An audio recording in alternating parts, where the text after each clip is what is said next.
Welcome to the Deep Dive. We sort through the noise, find the key insights, and bring them straight to you. You know, in a world that feels like it's just constantly buzzing with external pressures, notifications, expectations, how often do you really, truly get to focus inward?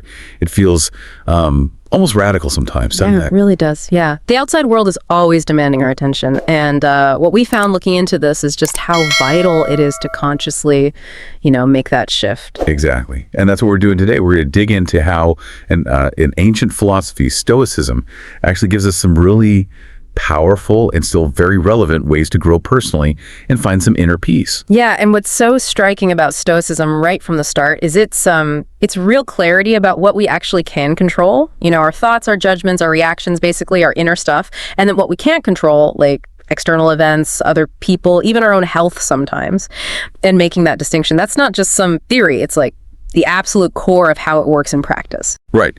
So for you listening, what's the goal here? We want to explore how using these Stoic ideas can genuinely help you focus on your own path, your own journey, and hopefully lead to a life that feels, well, more meaningful and balanced. So let's get into it. Okay, so to really get how Stoicism can work maybe like a personal operating system, it helps to know a little about where it came from. It started way back in ancient Greece, maybe 300 BC or so, but it really took off in Rome. You had figures like Seneca, a statesman, Right. Epictetus, who was actually born a slave, and even an emperor, Marcus Aurelius. Wow, quite a range of people. Exactly. And they were all drawn to this idea of living, reasonably and virtuously no matter what was going on around them. And the core, like you said, is that focus inward. On your own mind, basically. It's about really looking at your thoughts, choosing your actions carefully, managing your reactions, and at the same time, learning to accept the things outside you that you just can't change. It's not about giving up, is it? It's more like redirecting your energy where it actually counts. Precisely. And if you think about it, this isn't just some abstract idea. It's actually a practical way to build real resilience, emotional strength. Stoicism doesn't just say fulfillment comes from within. It gives you the methods to build that inner strength. It teaches you to focus on your values, your inner peace, rather than constantly seeking approval from outside. So focusing on yourself isn't selfish. It becomes the actual path to a more grounded life. Okay, let's connect this ancient thinking to, well, right now. Our world.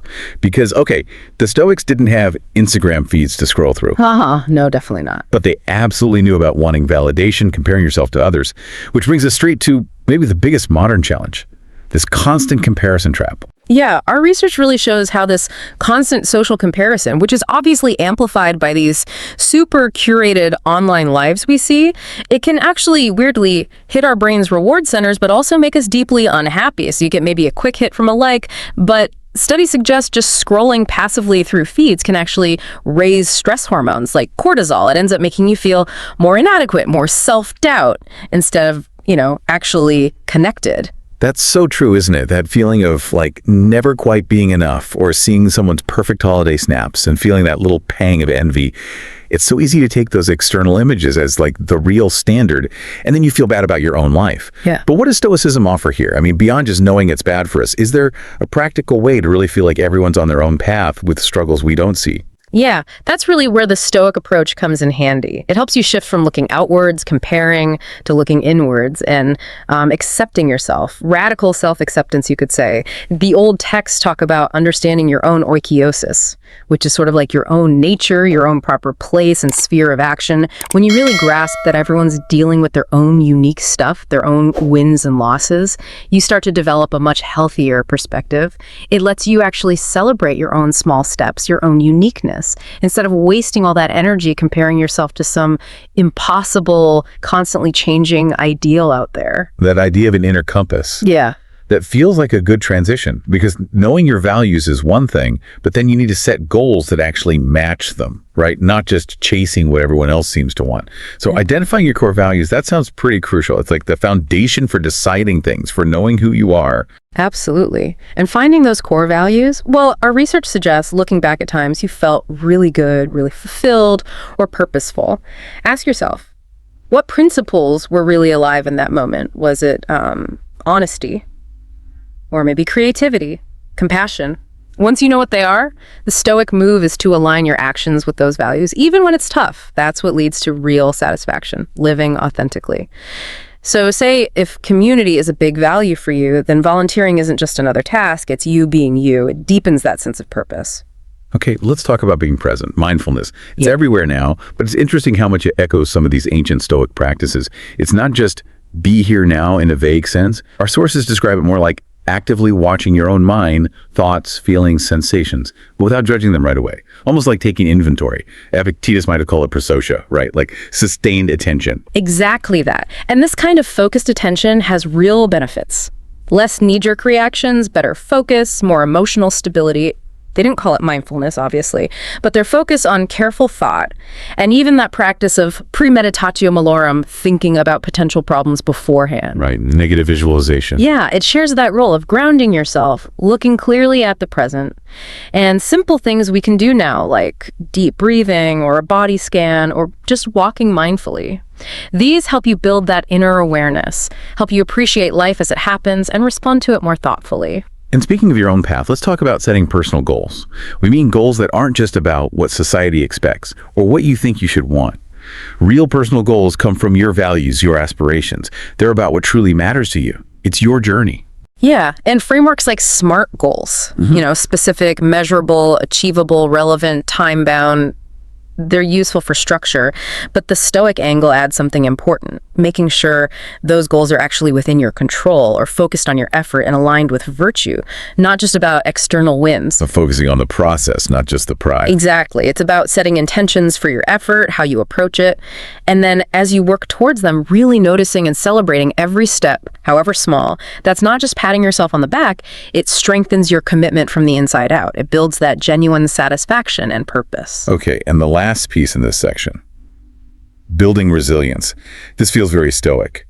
Seeing challenges not just as problems to endure, but as actual chances to grow, to get better. Didn't Epictetus say something like, external events are out of our control, but our response to them is totally up to us? That's the essence of it, yeah. And to build that kind of strong mindset, that emotional toughness, the Stoics had techniques. We mentioned negative visualization. It sounds grim, but it's not about being pessimistic. It's like Seneca advised, deliberately imagine losing things you value, your health, possessions, people you love. It sounds difficult. It can be initially, but the paradox is by facing potential loss in your mind in a controlled way, it lessens its emotional power over you. You start appreciating what you have right now much more deeply, and you're mentally better prepared if bad things do happen. And things like regular journaling too, just writing down thoughts and feelings. It helps you process things rationally, reframe difficulties, see them as learning opportunities. And that builds real deep resilience to handle life's ups and downs with more, confidence and grace. Right. Okay, shifting gears slightly, let's talk about some practical tools for really understanding yourself better and also how to build a supportive environment. First, self-reflection. This isn't just daydreaming, right? It's more like a focused way to get clear on your thoughts, why you do things, what motivates you. Exactly. Proper self-reflection uses techniques like maybe structured journaling, asking yourself specific questions, or meditation, or just pausing to really ask yourself why you felt a certain way about something or reacted like you did. When you do this regularly, you get much more self-aware. You start seeing patterns in how you think and act, and that deeper understanding. It helps you make better choices, make sure your actions actually line up with your values. It makes the path forward clearer. And just as important is who you surround yourself with. The relationships you have make a huge difference to your mindset, your motivation.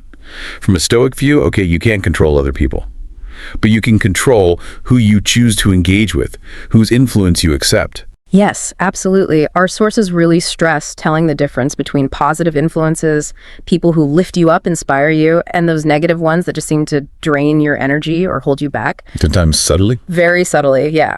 So a key Stoic practice is recognizing those relationships that might be, toxic for you, and then setting clear boundaries, learning to communicate what you need, and consciously choosing to spend your time and energy with people who actually support your specific journey. Taking care of your social environment like that is really fundamental to keeping your focus inward and going after what truly matters to you. Okay, so as we wrap up this deep dive, let's just quickly go over the main ideas we've touched on. We talked about how vital self-awareness is, how to handle that tricky comparison trap, and the power of setting goals that are truly yours. And embracing your own unique path. The importance of mindfulness for staying present. Right, and that crucial skill of building resilience, turning challenges into opportunities for growth. Yeah. And the core message really is that by actually using these Stoic principles, these tools, you can actively create a life that feels more meaningful, more balanced, and just more authentically you.